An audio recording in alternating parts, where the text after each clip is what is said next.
Today, I'm going to be sharing with you how I was able to save just over $56,000 in the last few months.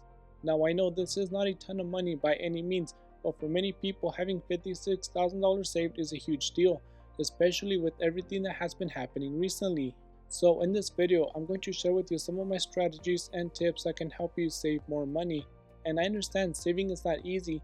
I mean, talking about it and thinking about saving is easy, and anyone can do that.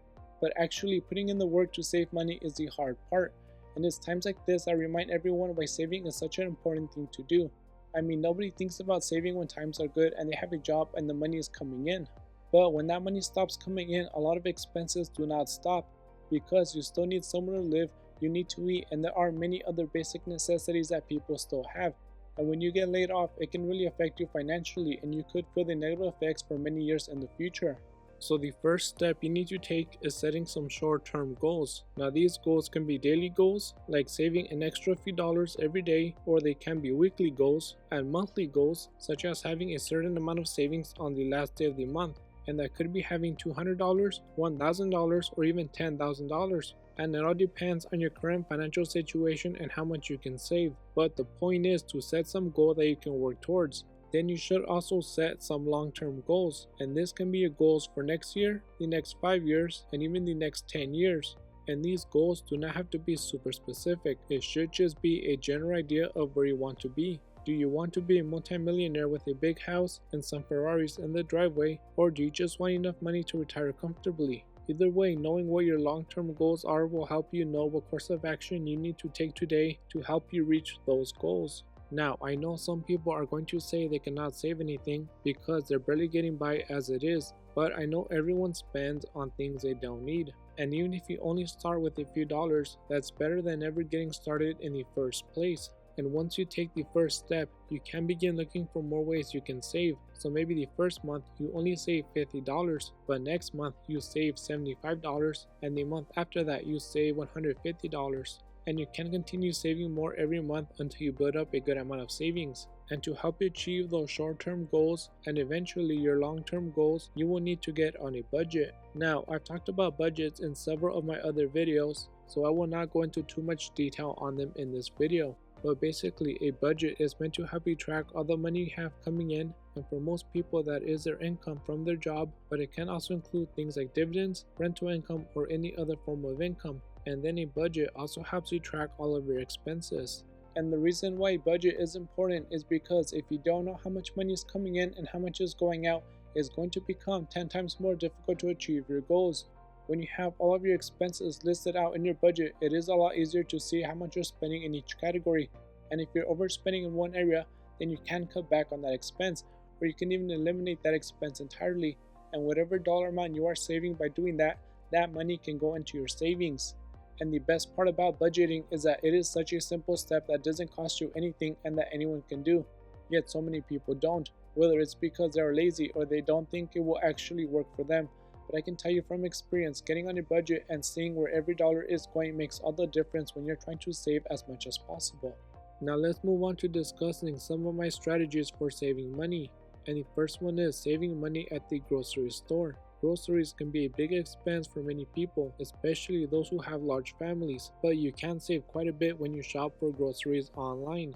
The reason is when you do your shopping in person, you're more likely to make impulse purchases. And even though making a grocery list ahead of time does help, it doesn't always keep you from buying things you don't need. I mean, it happens to everyone. You go to the store to buy one item you actually need, and you walk out with a bunch of other things you didn't plan on buying. So by shopping online, you can't just create a list of the items you need and the store can gather those items for you. And then you can just pick them up when they are ready, or you can have them delivered. And this way, you're not tempted by the home decor items or other things you don't need. Plus, when you shop online and you have your groceries delivered, you are saving lots of time by not having to drive to the store, find a parking space, then spend time walking around the store looking for what you need, and then wait in those long lines. And even though you will most likely have to pay a fee to have everything delivered, it could be you're saving more when you consider the fact that you will not make impulse purchases. You'll save on gas, and for many people, they can make more money from working an extra hour than what the delivery fee costs them. But even if you don't have your items delivered and you do curbside pickup, you're still saving time by not walking up and down the aisles looking for what you need and then waiting at the checkout lines. The next thing you should do to help you save money is set up automatic withdrawals. The way it works for many people is they get paid and all of their money goes into one checking account, and then from there they begin paying everything they need to. And if there's anything left over, then that's what they save. But most times there's nothing left over, so they don't save anything. So instead what you should do is use your checking account as a place to receive your paycheck. But then once it's there, you should set up automatic withdrawals and disperse that money into many different accounts. And ideally, these automatic withdrawals should happen on the day you get paid. So once you get around to paying your bills, all of your money has been sorted and you don't spend money that should have gone towards your savings. So for example, your first withdrawal can go into your savings, then you could have another account set up for your rent or mortgage payment, then the next withdrawal can go into an account that is used for daily expenses, and so on. And you can have as many accounts as you need, and it all depends on how you set up your finances. The purpose of this is to help you control your spending, and this way you won't spend more than you've allocated for each category, which means you will not end up in a situation where there's nothing left to save.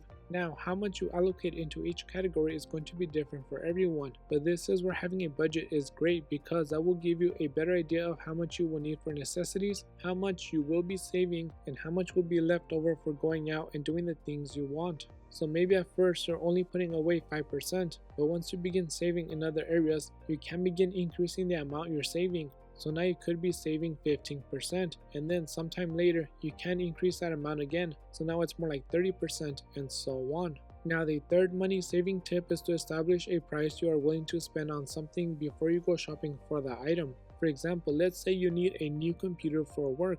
Instead of going right to the store or shopping online, you should think about the maximum amount you would be willing to spend. And when thinking about this, it would be a great idea to look at your budget and find out how much you could spend without throwing your entire budget out of whack. And then you should also think about the reason why you are buying what you are. In this case, this person is buying a computer for work, and we will say the computer will only be used for basic activities like sending emails. And this is important because when you're finally ready to go shopping for that computer, you will not fall victim to salespeople selling you a computer that you will not get full use out of.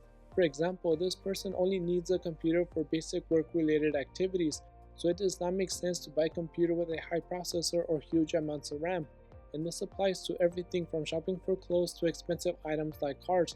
I'm sure everyone has been out shopping for something and you ended up spending more than you intended, and if you spend a few dollars more on some clothes, it will not be the end of the world. But when we are talking about expensive items like computers, then overspending can mean throwing away hundreds of dollars, and most times you never use the extra features you paid for. Now the next money saving tip is to buy non-perishable items in bulk and buy generic brands whenever possible. Most of the time, stores will have better deals when you buy multiple of the same items at once, and because we're talking about items that do not have an expiration date, you don't have to worry about buying something that will go bad. Whenever I'm shopping for household items, I will always buy the 2 or 3 pack of toothpaste over buying the single ones. And the same goes for things like deodorant, bar soap, shampoo, and many other products. But you can also do this with certain food products like soda, chips, and frozen goods. And even though some of these products will have an expiration date, they normally last for a long time. So by the time they do expire, you would have used them already. So whenever you are shopping, look to see if you can get a better deal by buying something in bulk, or you can even wait until an item goes on sale or has a promotional offer going on. And when it does, you can buy multiple and store them in your house. Then another great way to save money is buying generic store brands. Now, not every single generic brand product is going to work or taste as good as a name brand product, but there are so many things out there where you wouldn't be able to tell the difference between the two other than the packaging and price. For example, items like band-aids, hand soap, and spices are some things that you can save money on by buying generic store brands, and the odds you notice any difference between the generic brand and the big name brand is extremely low. And you can even test out different products to see which work the same and which don't, and whichever items don't work or taste the same, then you simply switch back to the big name brand for that product. And even though the initial savings of switching to a generic brand or buying items in bulk is not going to seem like a huge amount of money, it can add up very quickly when you do this with multiple items over time. And doing this does not even require any extra effort on your part because these products are normally located right next to each other. So all you have to do is reach for the generic brand product instead of the brand name product. Now the fifth strategy I use to save money is convert the price of whatever I want to buy into how many hours of work it will cost me to pay for that item. For example, if you're looking to buy some new shoes that cost $100 and you are earning $10 an hour, that means you will have to work at least 10 hours to make enough to pay for those shoes. And this is assuming you get to keep every dollar you make, which is not true because you have to pay income taxes and then you have to pay sales taxes. So in reality, you would have to work around 11 to 12 hours to pay for those shoes. Now, let's say you really wanted a Gucci handbag and that bag cost $2,500. If you're making $10 an hour, it would take you over 250 hours or about 6 40-hour work weeks just to buy that one bag. And even if you're making $30 an hour, it would still take you over 83 hours of work to pay for that one bag. And this is why many people never escape the rat race, because the more they earn, the more they spend. And when you spend more, you have to work more to cover your expenses. So it's a never-ending cycle.